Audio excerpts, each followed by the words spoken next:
Hey there, welcome to the Gyro Step, a Milwaukee Bucks podcast, proudly a part of the Blue Wire Podcast Network and GSPN. I am Ty Windisch, one of your hosts, and my co-host, the esteemed Rohan Katti. Big into watches, so Rohan, I wondered if, just off the top here, could you kind of explain to us, what watch was Damian Lillard talking about after Bucks Kings on Sunday night? Was there a specific watch you could infer by the way he was holding his wrist and tapping it? Or could you just, in general weigh in on that as a watch aficionado? What exactly was going on there, Rohan? Well, here's the thing. I'm trying to find this as I'm talking, but I believe Damian Lillard has a watch. He does. He is the newest NBA ambassador of Tissot. So it might be a sponsored segment from Dame whenever he does his Dame time celebration. Of course it's not. It's But it's funny. We saw the group picture of the Bucks after the game, and they were all doing the but they were doing like the Shadur sort of celebration too, which means like, ooh, are they talking about like a rollie or something? It's interesting. It's interesting. But of course, that comes at the crux of Damian Lillard hitting his first game-winning buzzer beater as a member of the Milwaukee Bucks. We got the full Dame time experience in a game where I just assumed they were going to lose. Yeah, they played like they were going to lose, and they end up snatching victory from the jaws of defeat. But yeah, as the GSPN resident watch guy, I'll say it was a classy Tissot. Yeah. Not sponsored, unless Tissot wants to hit me up. Yeah, Tissot, let's get it done. We're hoping to have a lot more of these watch conversations throughout the regular season and playoffs. So, it would be a good time to reach out to us. I will say that. Yeah, it would be nice. But of course, we are recording on Monday morning. A happy Martin Luther King Jr. Day. We recognize all that he has done for the country, for people of color, for everyone, and human rights in these United States of America and across the world. We respect and pay our respects to him and his family during Martin Luther King Jr. Day. Very well said, Rohan. Agree entirely with that description of our thoughts here about the great Reverend Martin Luther King Jr. Day. But back to the Bucks and Dame. Honestly, wasn't even a great game for Dame heading into the overtime, although he hit a big three and then, of course, the Dame time three. But we were ready, pulling back the curtain a little bit, we were ready to give him a downstock for that game. Well, I mean, I think that would have been pretty fair, and then quickly it wasn't. I mean, at the end of the day, Dame 9 for 23, which is 39% from the field, 5 for 13, which is 38% from three, 6 for 6 from free throw. The downstock may have been a little, well, it's hard to draw the line because I think Dame generally, and certainly last night, feels like he is getting hit and not getting calls driving to the rim. And I think that had a lot to do with his low 2-point percentage in that game. But at a certain point, I mean, you just have to call what happens as what happens, even if you would like to see Dame get some more calls. Really a wild game even before Dame sends the Kings packing with the L in overtime because Mike Brown, like one missed call, campaign pretty much held De'Aaron Fox's arm, and De'Aaron Fox it didn't directly lead to a turnover, but a couple steps later then a hurried pass was turned over by the Bucks. It was going in a fast break. Mike Brown just goes ballistic despite the Kings not being whistled for a foul on Milwaukee in the fourth quarter until they were intentionally fouling at the end of the period, which to me is like, just be realistic.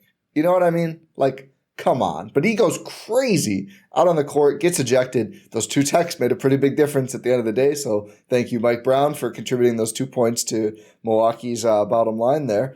But that happened at the end of the game. The Bucks foul up 3, but they do it way too early, and it leads to a Kings comeback because Sacramento, very clearly only wanted Giannis to get the inbounds passes. Giannis gets inbounded twice. This has been a thing the entire year, and from one perspective, I get it.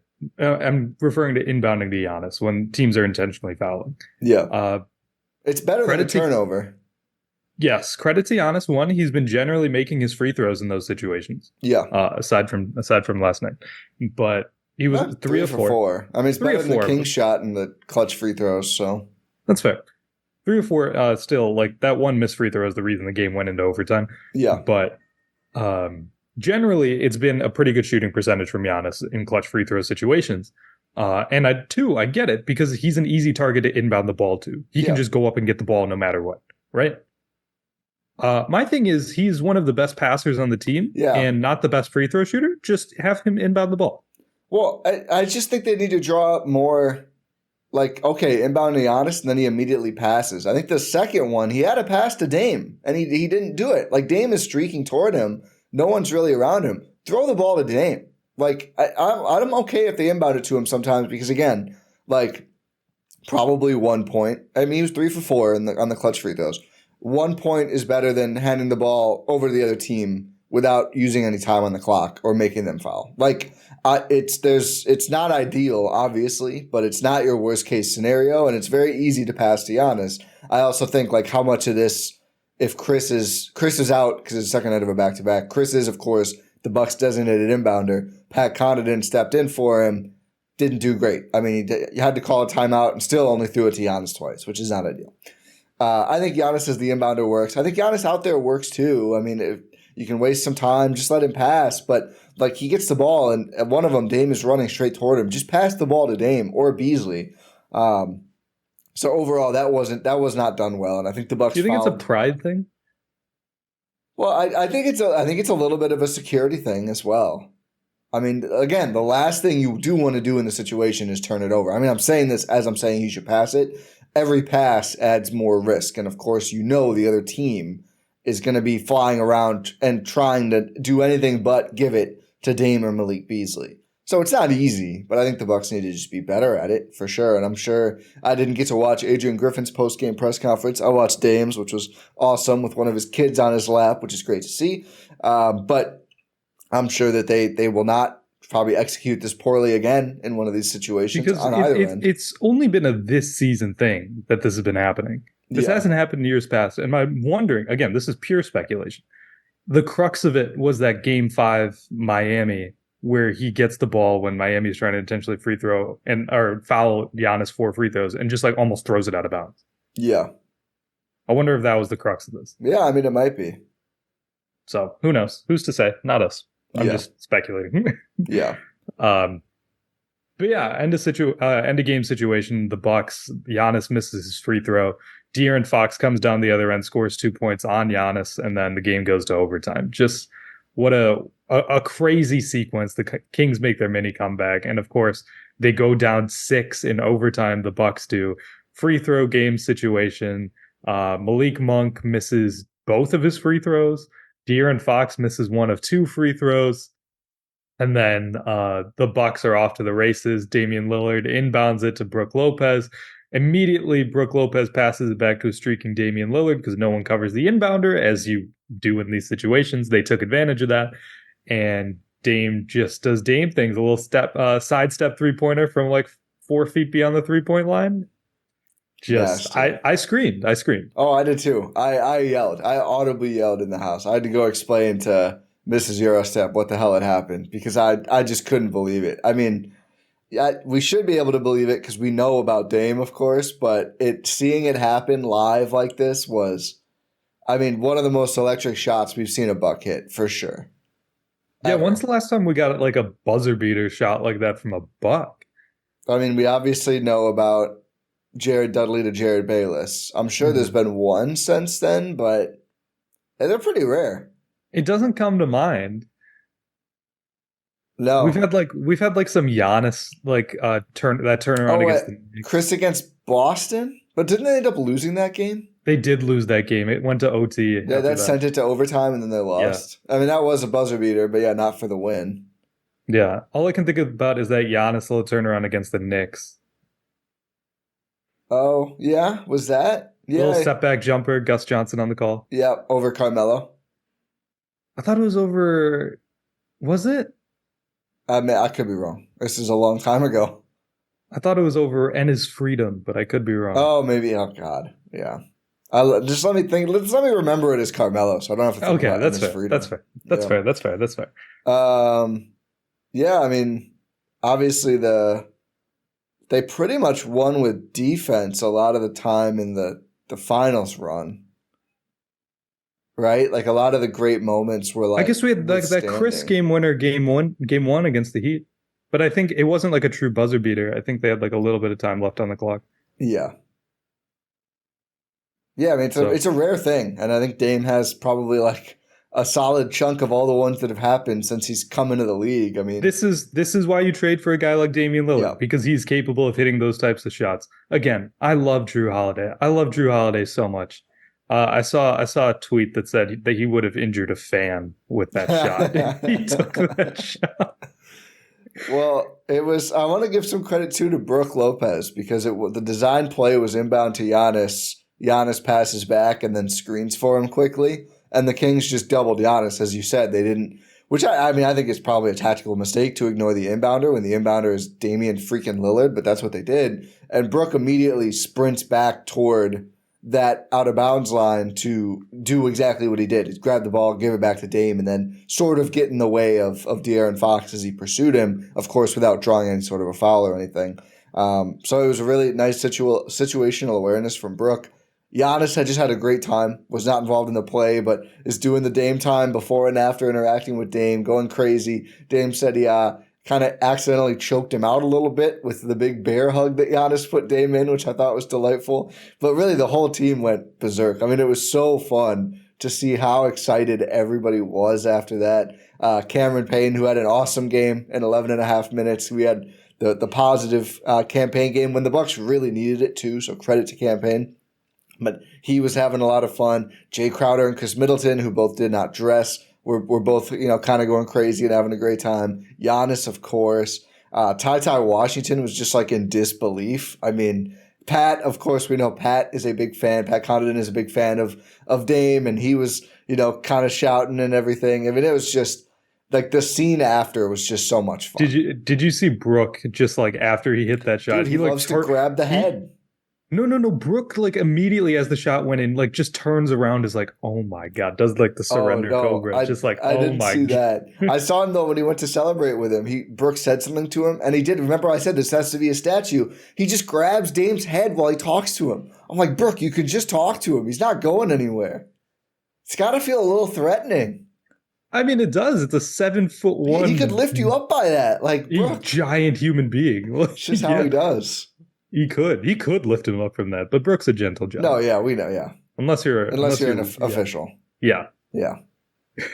For the right reasons. Yeah. But no, just an awesome scene in Fiserv Forum. Man, that might be the first buzzer beater in Fiserv. Yeah, we'll have to look. I mean, I feel like I'm forgetting one obvious one. I'm trying to Did Chris hit one against Washington? Or that might have been in Washington. It might have been. The game out a couple years ago, he scored like 50 or something? He did score 50. Yeah. I thought there was some late game magic there, but I could be wrong. Oh, did Grayson Allen hit a buzzer beater against the Raptors? I think that was in Toronto, though. Or was that in Fiserv? I think that was in Toronto. He hit a corner three. I remember that. There might have still been time. I don't remember if that was an actual buzzer beater. And the Giannis amazing fall over pass. That game they almost blew last season. Yeah. I'm sure people will remind us. We're probably missing out. Please do. I'd love to be reminded of Bucks buzzer beaters. Let's walk down memory lane there. Giannis, speaking of him, was pretty incredible as well. 27, 10, and 10, plus 3 steals, 4 turnovers in the victory. Took 2 threes, missed both. Oh well, 9 of 14 from the field, which is pretty dang good. The Kings, like many teams, were doing everything they could to keep him out of the paint. I think my favorite possession was he goes for the spin move. Trey Lyles, the help is there. He passes out, gets the ball again, and then reruns it with Trey Lyles in a different position, gets through Sabonis for the score. I mean, he was pretty locked in, I would say, throughout this whole game. Yeah, for sure. He was choosing his driving lanes well. I'm glad you pointed out that play because it just shows the patience and the finesse that Giannis has. And he's not just running dunk man, as some people like to paint him as, but it just shows he's smart. He's thinking about this. He's being tactical. And the thing is, he trusts his teammates to be able to get him the ball in the right spots, which I think is very, very important. And something that's really manifesting as this team sort of grows together. Because again, like we've mentioned all season long, and we're next game the Bucks have is the halfway point of the regular season. We've been sort of talking about how the Bucks are trying to find their cohesion, gel together. They're starting to. The results aren't always pretty.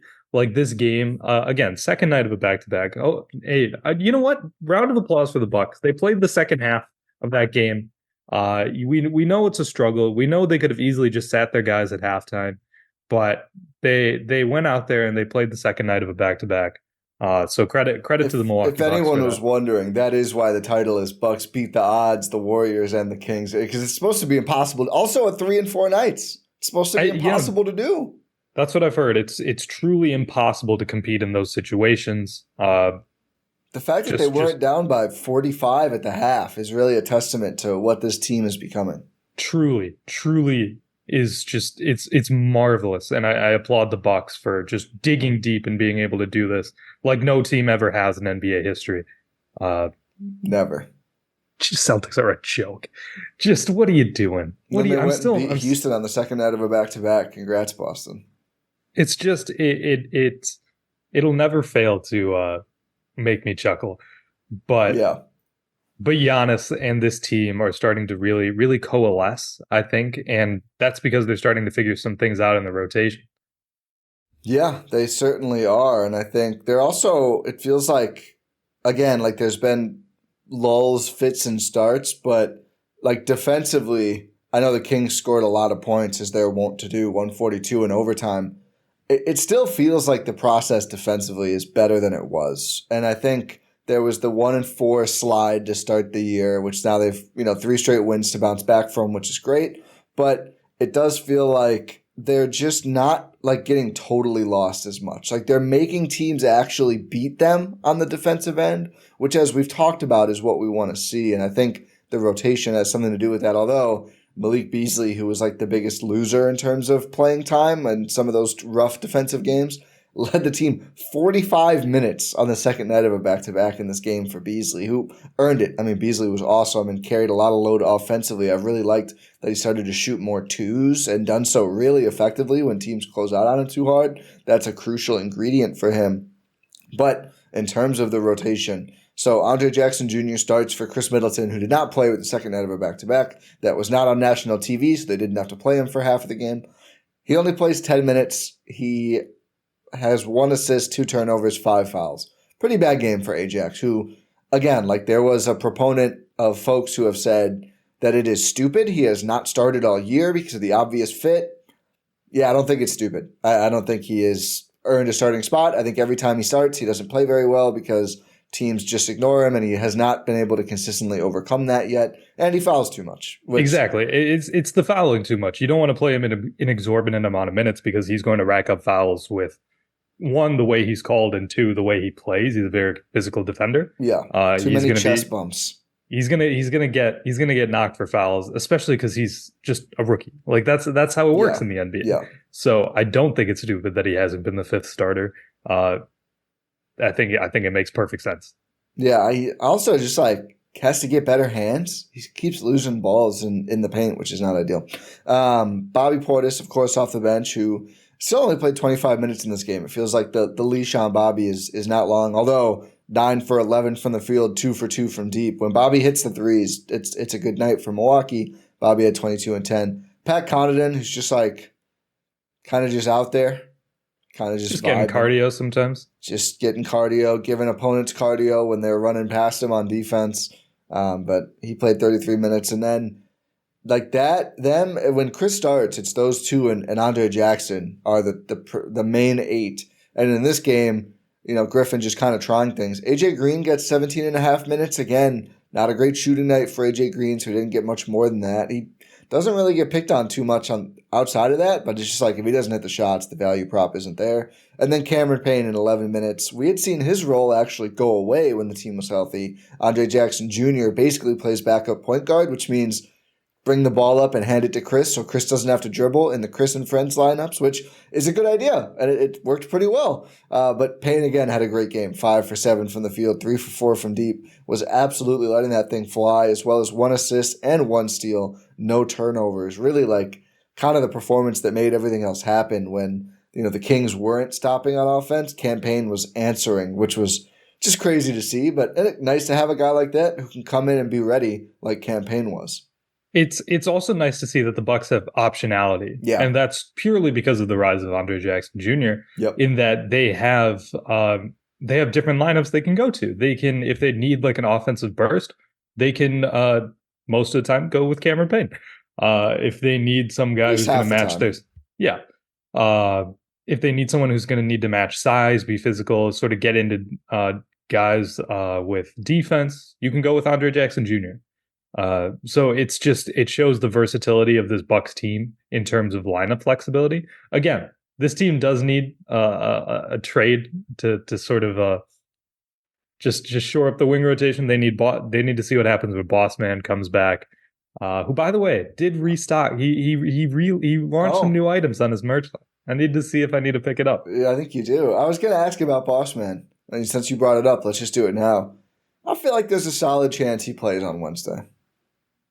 I hope so. Just pure speculation, but we know he's been close. He's gotten in 5-on-5 now, and the Bucks have 2 more days off now before the game, so a little bit more time. They next play on Wednesday. Yeah, so from Sunday to Wednesday. I think there's a chance he plays. We'll see. I think Chris will certainly be back, and hopefully Chris Livingston, who was also out with a non-COVID illness, which it was like a little dicey for this game because Giannis was questionable for like an hour before he worked out and said he would go with a shoulder injury, I believe. And I actually did see him holding that shoulder. He had a sleeve on it. Yeah. So hopefully Giannis is feeling okay, and the couple days off here can be good for him. But the Bucks would have been frightfully small against the Kings and really had no answer for Sabonis were it not for Giannis playing. So glad that he did and logged 40 minutes on the second night of a back-to-back. Again, like the Bucks wanted this one. Brook played 40, Dame played 41. They really went for it and they got it. So that was nice to see.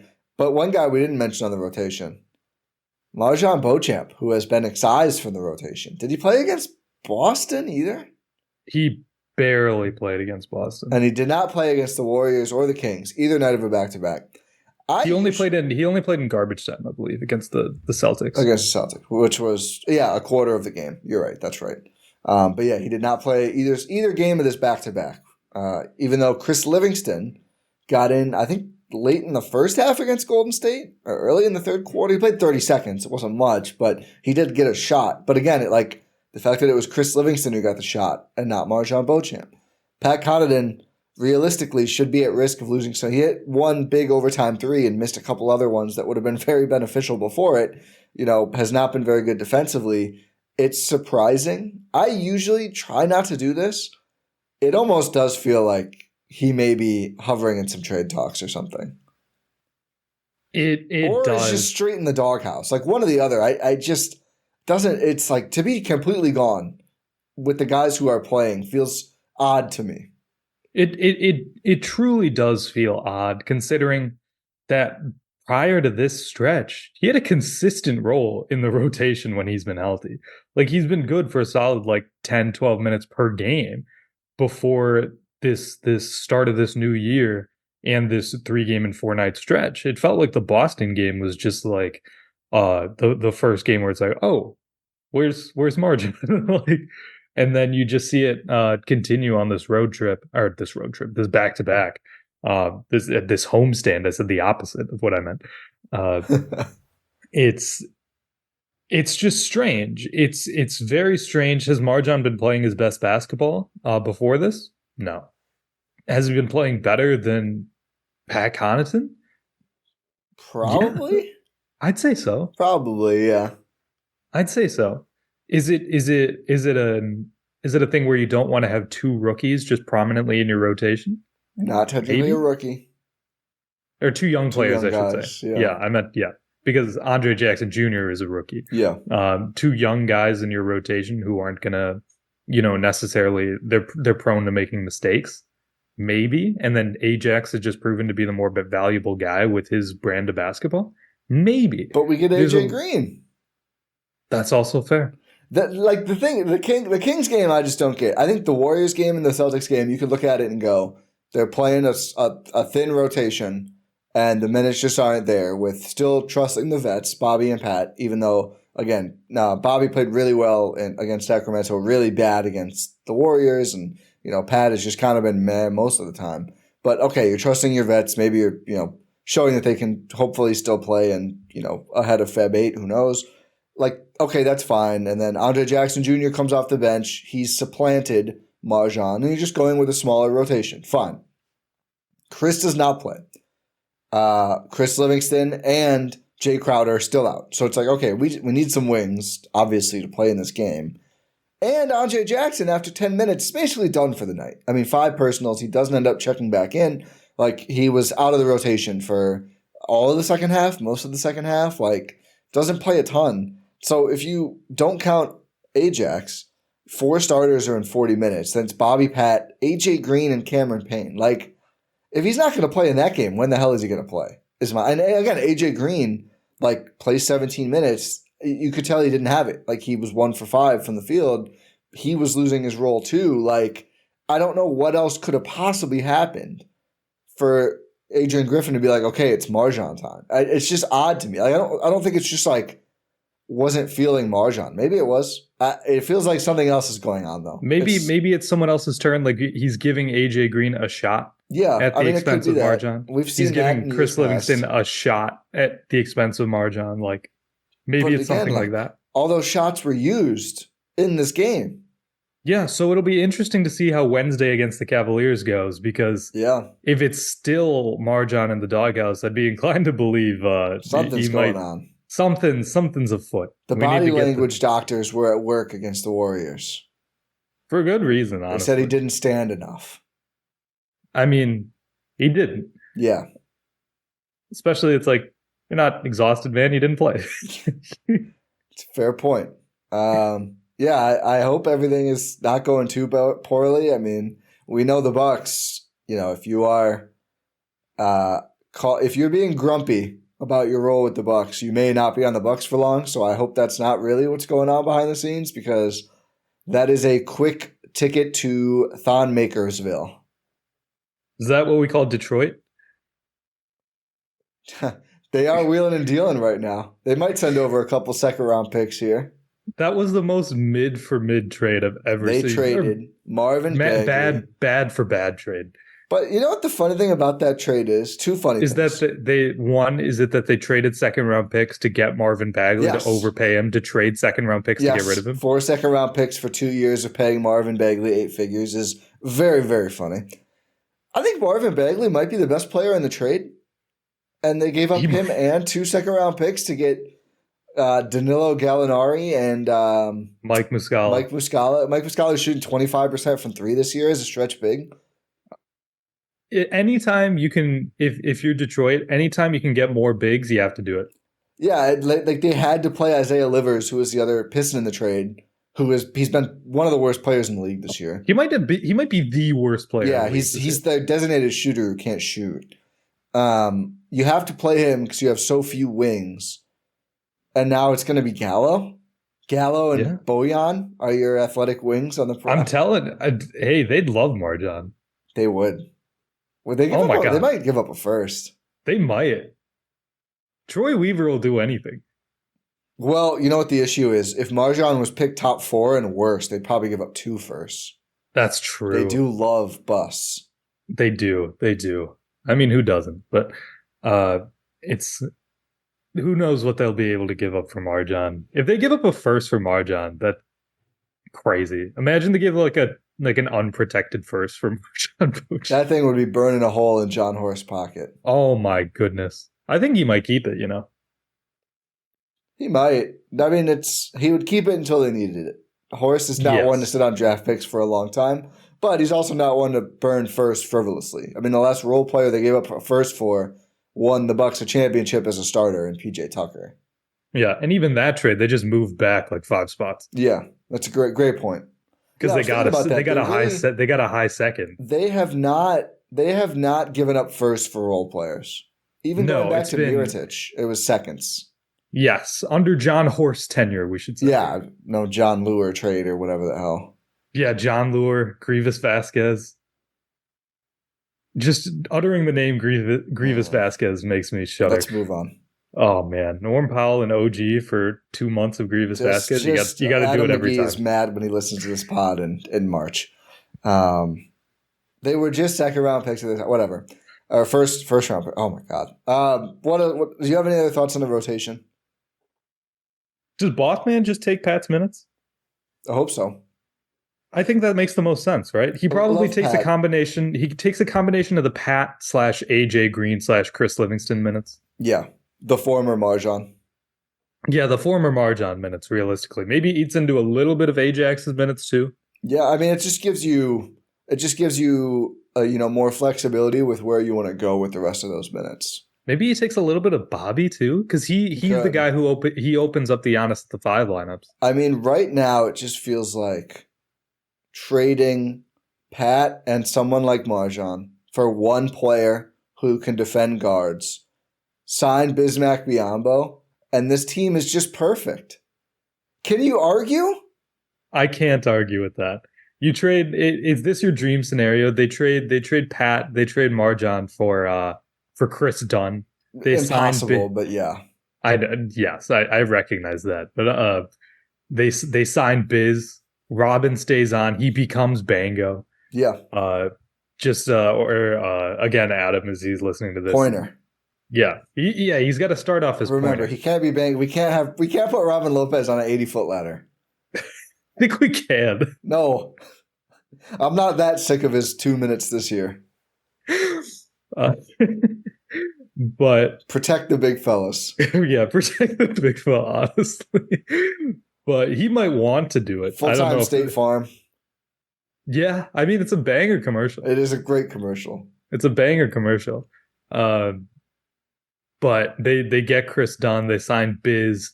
Is that your idealized version of this Bucks team with Bossman healthy? Yeah, 100%. I mean, your bench then is Chris Dunn, Andre Jackson Jr., Jay Crowder, Bobby Portis, Bismack Biyombo.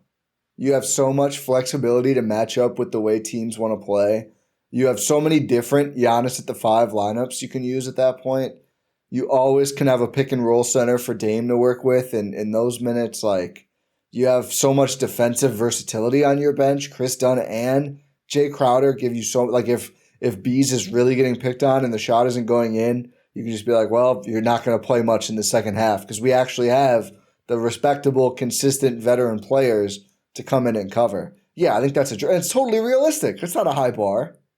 No, it is fairly realistic considering one Biz is just available to sign. I'll check now. Did he clear waivers yet? He probably did. I'd assume so. I'm sure nobody wanted to claim him because $5 million is a lot. $5 million. Yeah, you're not getting. Even though the vet min's just like $2 million less, it matters salary cap. Yeah. Because against the salary cap, you can sign as many vet mins as you want. But if you have like an actual like NBA contract, like that's above the minimum, you need salary cap space in order to sign him. Yeah, you need an exception of some sort. So they waived him on Wednesday. So yeah, I think it's only 2 days to clear waivers. So he should be free and clear. Is there not a rush to sign Big Biz? Maybe he's waiting. Maybe he's waiting for past trade deadline when more teams have roster spots. Maybe he's waiting for a certain team he's interested in. A team that probably wouldn't leak that move to the national media. A team that has a young player who's inexplicably not playing right now. Maybe. All I know is I trust John Horst to cook. Oh, yeah, you have to.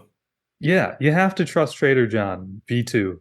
Again, the guy who hit a falling to the side three-pointer after sprinting full court to end the Sacramento Kings in overtime and tapped his wrist. 1 first, 2 swaps, and Drew Holiday and Grayson Allen. Yeah. Grayson Allen, by the way, having a sneaky, amazing season. Yeah, good for him. I was totally wrong about him falling out of the rotation. I will own that one. It helps that Bradley Beal, when Beal plays, I think his role is obviously much less, but he's been great to cover for all of the various Suns absences this season. Good for Grayson Allen. It's the same problem he had in Milwaukee, where it's like if he's not one of the top 3 featured players or offensive players, it's a more of a struggle, though I do think he's getting better. I'm just happy for Grayson, man. I'm happy that he's succeeding. I'm very worried that the same exact thing is going to happen to him there that happened to him in Milwaukee, because the way I see Suns accounts posting about him. I'm just very worried about how the playoffs Sam are going to Cooper go. loves him. I'm just very worried about how the playoffs are going to go because we've seen this exact thing happen. Yeah, to me. Yeah. Well, I mean, he was scoring like 20 a game for like a week when Chris was out. I know, but I felt like I was the only Grayson Allen defender. By the end, for sure. Yeah. Oh, well, fly high, my son. He's going to get paid again, I'm sure. He's having a good year. Good for Grayson Allen. Yeah. But you're right. John Horst was able to make that trade for one pick, one swap, a second, and 2 seconds, and Drew Holiday and Grayson Allen. And not the best second that they had. No, exactly, which is Portland's own second, which is still burning a hole in his pocket. Oh, that thing is flying off the shelves. Yeah, it's with Scoot being very inconsistent, which is to be expected for a very young rookie. Did they win last night? No, they did not. They played really well with like no players. No, they did. But no, Phoenix did win that game. Even though I saw someone tweet like, "Oh my God, the Phoenix Suns just lost to the Blazers." It's like they didn't, but it might count as one. Scoot was 11 for 31 in that game. Oh God, I did not realize he took 31 shots. The Suns had all 3 of their big 3. The Blazers were without Tybal, Jeremy Grant, Malcolm Brogdon, pretty much everyone. Chris Murray, a.k.a. Keegan Murray's brother, who's not very good, played 37 minutes. Justin Minaya. Who was also a rookie. Yeah. Rayon Rupert played 14 minutes. Wait, game. Who Justin Minaya? I watch a lot of NBA basketball, man. I have no idea who that is. Duop Reith started and had a nice game. Oh, Duop Reith's been starting for Ayton when he's been hurt. So it's been a good Duop Reith season for sure. Toumani Camara is not having a great year. Did not have a good game against his former team. He's been having like a pretty decent season in terms of like being a good prospect. Because again, a former team is a stretch considering he didn't play for the Suns. Fair. Yeah. But the team that traded him for sure. But Grayson Allen had 8 free throws. Okay, now we can say things are changing. I mean, second in the game, only Scoot had more. He led the Phoenix Suns in free throws when all of their big 3 played. Crazy. That is crazy. 20 points for Grayson. But what were we talking about? Oh yeah, John Horst. He's able to maneuver. He's able to make some moves. We trust him to be able to make some moves. We do an emergency pod if they get big biz, right? Yeah, 100%. No matter what. 100%. No matter what. If you're busy, I'll do it alone. I'll just phone it in if like Big I did. Biz has no stands, I am deceased. I'll do it from my phone like we did the Giannis first Supermax extension pod. I love that we have to specify which Supermax extension now, which is great. It's amazing. I'm not interested in DeLon Wright. We can't do this again. Why? We do it every year. I know. We do it every year. It's like, oh yeah, every DeLon year. Wright bangs. That's all I'm saying. All I'm saying is every year DeLon Wright's we're like, hey, DeLon Wright. It's nice, but he can defend a little bit. That's why I'm not really into Tyus Jones. It doesn't seem worth it for me. No. But if DeLon Wright is available, I'm out. I'm out on DeLon Wright. Okay, that's fair. I just feel like we've been doing this for too long now where it's like, is anyone going to trade for DeLon Wright? Is that going to happen ever? Maybe not. So who knows? My new favorite scheme for the Bucks is trade like, let's talk about Royce O'Neal. Pat and the Portland second for Royce O'Neal. Well, I'm not even that encouraged by, but he'd be better. And then Horst just buys another mid-30s pick from Orlando for cash and a future first, and they just basically have the Portland second back again. I mean, that's how they got Andre Jackson. It's like a 2028 second and cash. Got them Andre Jackson Jr. They can do that again. That would be so funny. They just pick like one behind it and also get a player out of it and get to upgrade the roster. It'd be very John Horst to do as well. Yeah. He loves doing that type of stuff. That's why I've seen some people be like, oh, we can't throw that pick. It's too precious. Like, get the best player you can this transaction cycle. And if you really like a guy in the 30s, buy another one. They're going to be there. There are teams with too many of them. Like, it's kind of a market inefficiency at this point to have second round picks because like OKC literally has to get rid of them because their roster's full. They have to get rid of first round picks. Yeah. There's a huge market insufficiency in terms of like there's like 4 or 5 teams that just hoard all of the picks in the NBA draft with the way trades work nowadays. Yeah. In the modern landscape, and they're finally starting to come through because all of these massive trades happened like a few years ago. So now these picks are actually coming through. I can't think of the word I'm trying to think of, but they're coming through for the teams. Yeah. It'll be interesting. OKC has 3 firsts this year, but I think they actually have to send one of them to Indiana as part of another deal. They have Houston's second coming in, but their own second going out. So worst case, 2 firsts and a second for, again, a team that the roster's damn near full with their own draft picks already who are on long deals. And like if they ever want to add a player, they would need space to do that too on the roster. And this will be one of their last summers, if not their last summer, with real cap space. And then 2025, they have 3 firsts coming in and a bunch of seconds. 2026, an extra first and 2 seconds. 2027, 2 firsts, 2 seconds. 2028, 2 seconds. 2029, they have 5 second-round picks coming in. Like at a certain point, it doesn't help you. It doesn't. You have to capitalize on those assets. Especially when the big superstar trades, it's not who has the biggest check. It's like, all right, who has some picks that the player wants to go to? Yeah. Just like you're able to make it with just some amount of picks. I would rather have players than picks every time. Yes, which is why the teams that are contending make those trades. I mean, OKC, in fairness, is also contending. I mean, they're number 1 in the West. They've nailed their picks, but... Are they still number 1 in the West? I believe so. 1 second. I think they are. No, they're back to 2. Is Minnesota 1 again? Yeah, they're just half a game behind Minnie. Which, by the way, who would have thought that coming into the season? Yeah. 1-2 in the West, Minnesota, OKC. Amazing. I love to see it, honestly. I thought, am I the one who said that the Timberwolves are going to miss the play-in? I was so wrong on that. I was so wrong on that. Did you swing? Were you high on them the year? Oh, no, was that Jordan the year before who was really high? It was Jordan the year before. I think I said the Timberwolves are going to be out of the play-in, so I'll eat crow on that. That was a terrible pick. I think I took Denver to win the West, and I kind of forgot that they just don't really care about anything that much. And they're still 1 game out of first. Yeah. And I'll tell you what. The Clippers 4. I would not have had the Pels 5. Yeah, I'll tell you what. The Clippers, ever since like the James Harden trade, we might have clowned them for it, but it might have been an actually amazing trade. Yeah.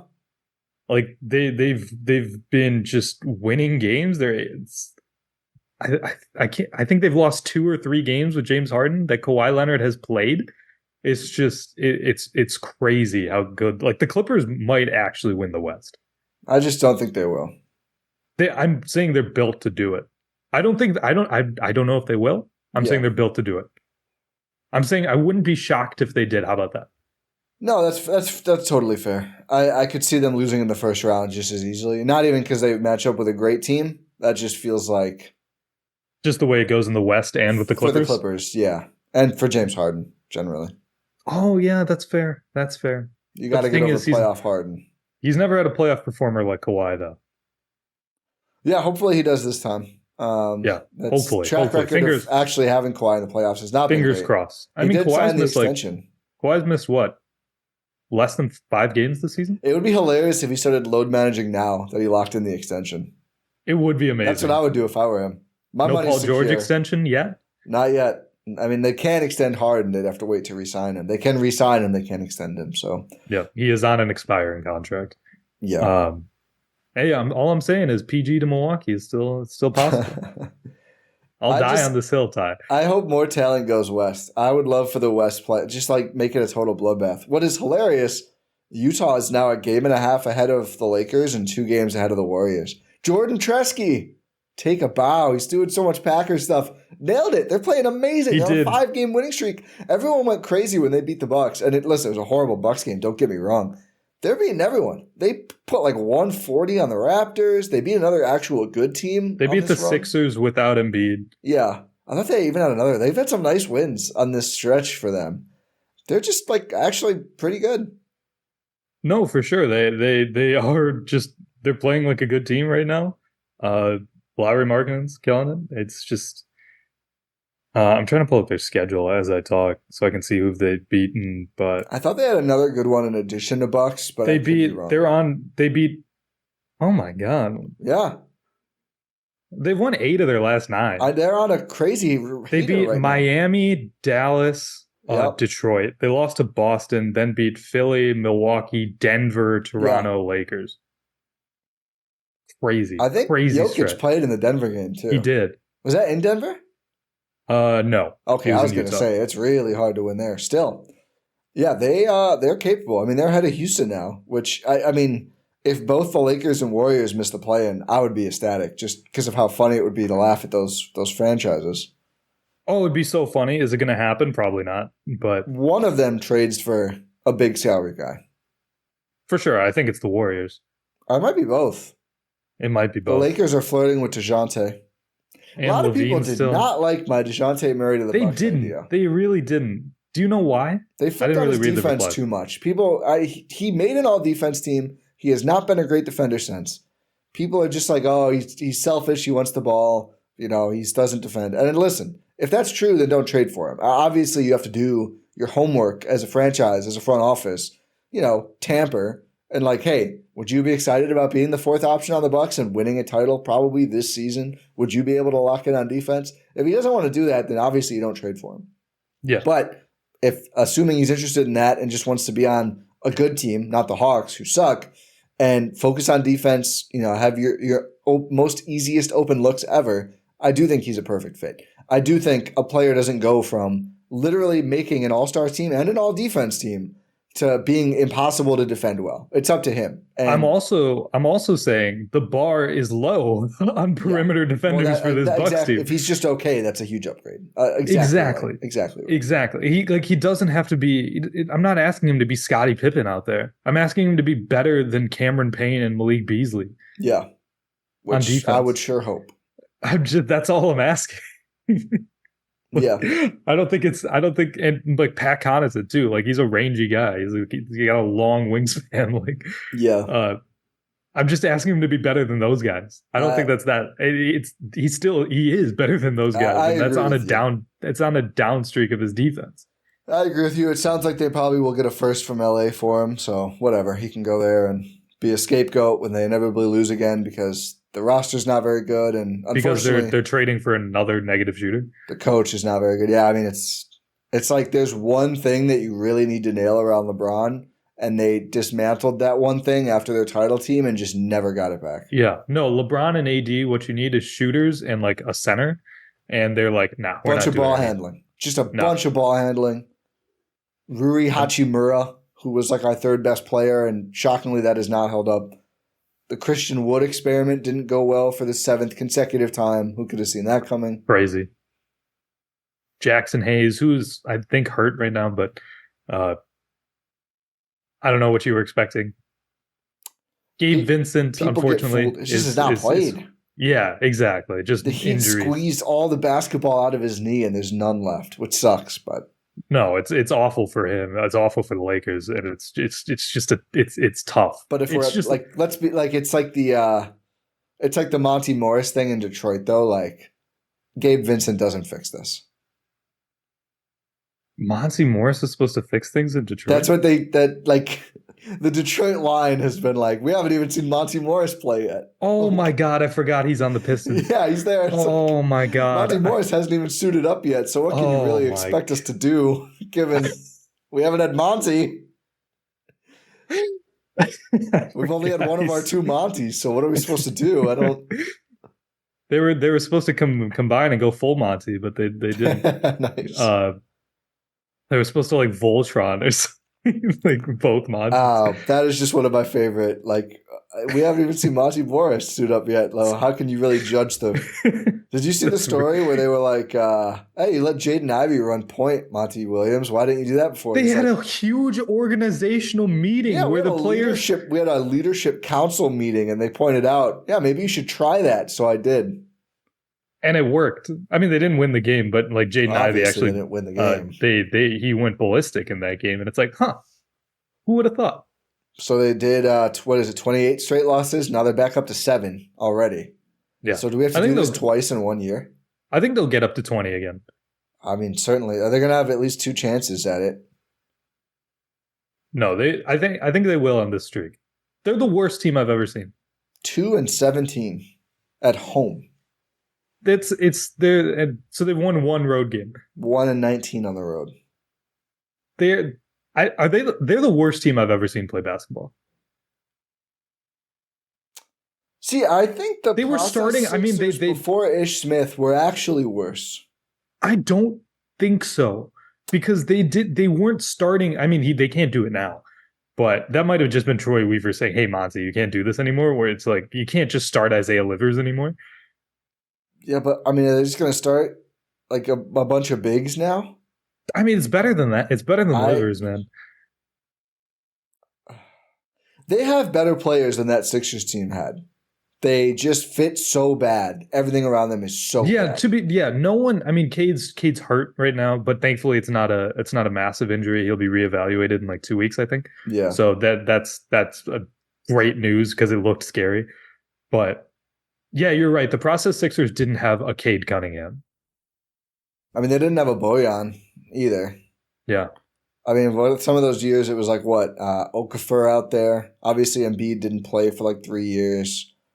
They had some guards who like people actually got a little 1 year of Michael Carter-Williams, young Robert Covington. Yeah, they got rid of him. They were like, "No, you're too good. You're out of here. We are not supposed to beat the Heatles." Maybe he wasn't that good. No, he wasn't, but he was too good for them. Yes, that's fair. And he's exactly the kind of player that can win you games on a team like that while accomplishing nothing in the grand scheme. Yeah, the Bucks learned that lesson. They sure did. Bring it back to the Bucks. Do we have anything else we need to talk about for the Bucks?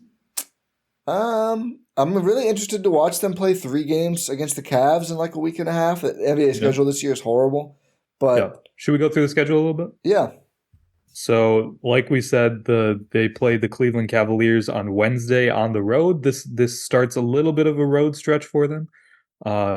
However, they do get the Detroit Pistons twice in a row. Oh, I didn't even realize. I don't even like that. I don't want to watch that. It's ugly basketball. Saturday at 2 p.m. I have to watch Bucks Pistons?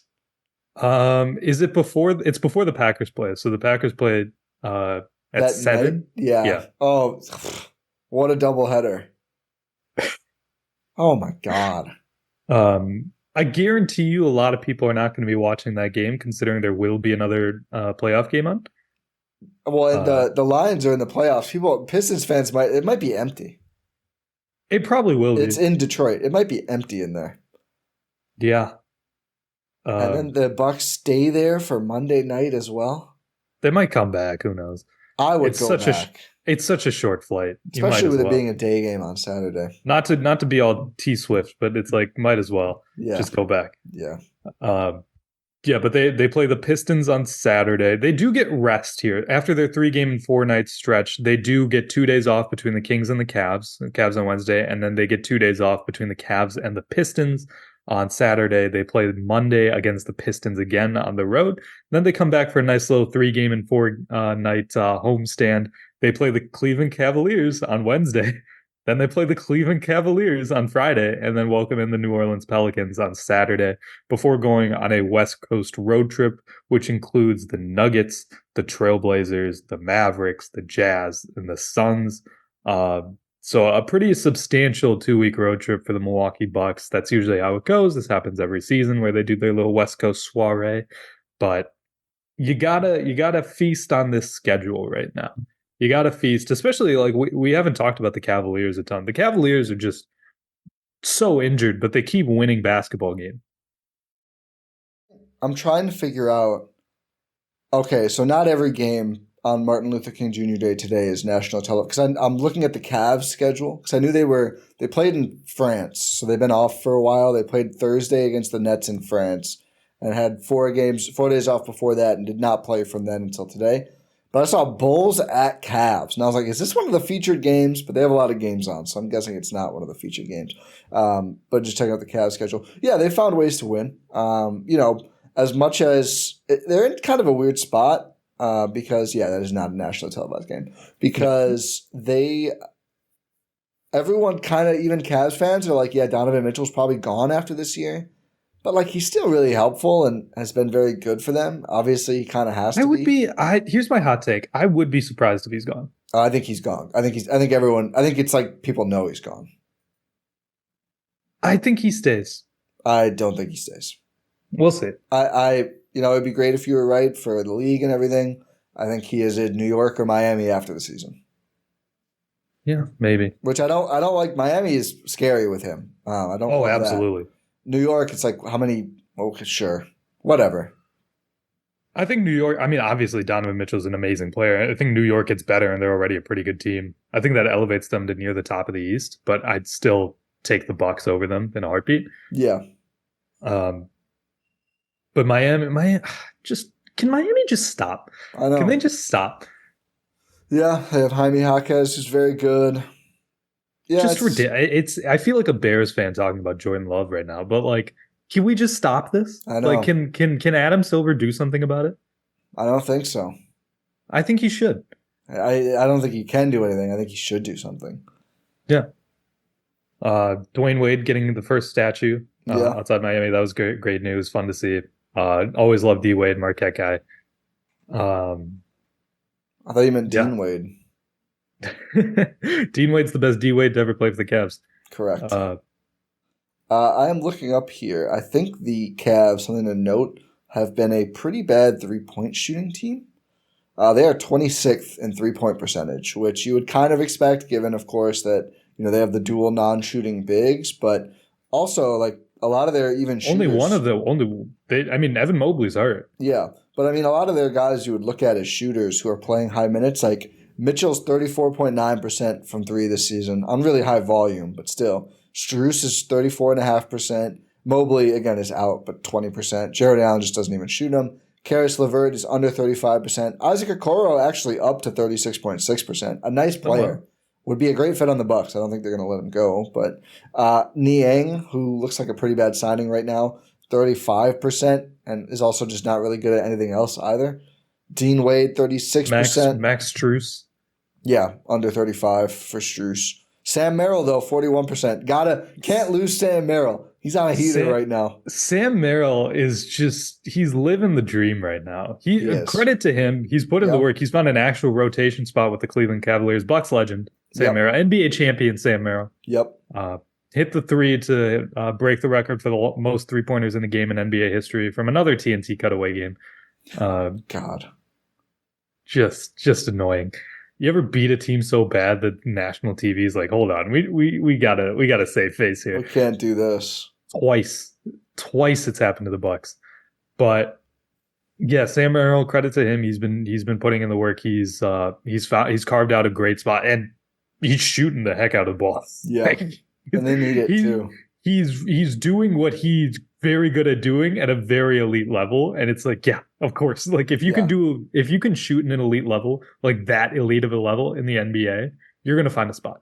Oh yeah, I do think the Cavs just feels like they rely on I know they have the injuries right now, but just generally, it feels like they rely on a lot of pretty flawed players. It does, and we'll see how the Bucks fare against them because they see them a lot in the next 10 days. Yeah, 3 times in the next 10 days. So just 5 straight games against the Central, then 2 teams. Yeah. So that would be a big 11 days, excuse me, but the Bucks only have a 6-5 record in the division because of the Pacers. So it would be nice. Yeah, because they're 1-4. Crank that number up a little bit.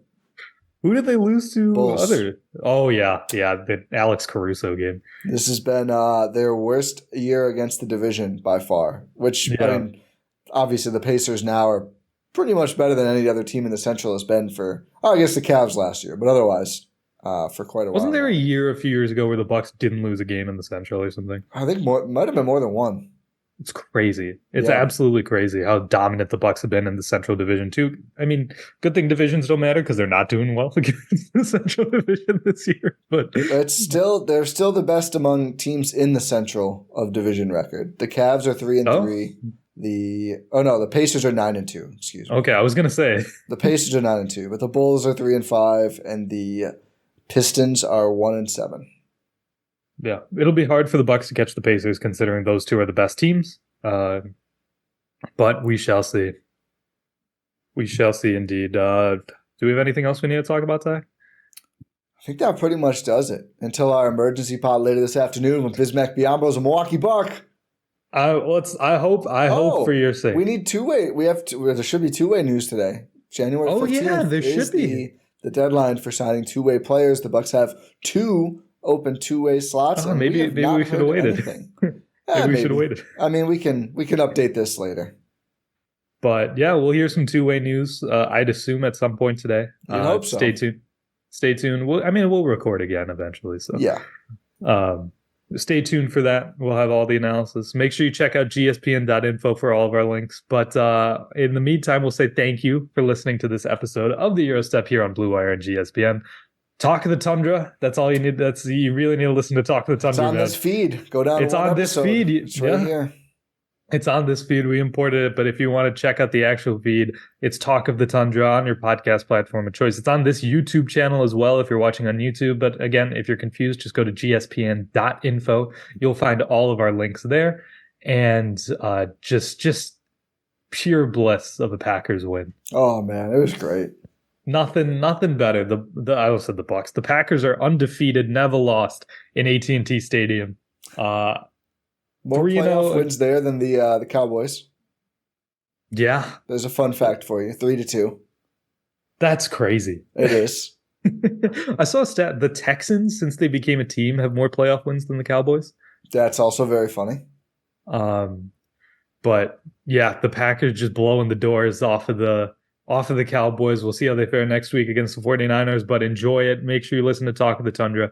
Check out all of our pods here on GSPN. Again, gspn.info. Make sure you're subscribed wherever you're listening to this or watching. Make sure you leave a 5-star rating and review on your podcast platform of choice.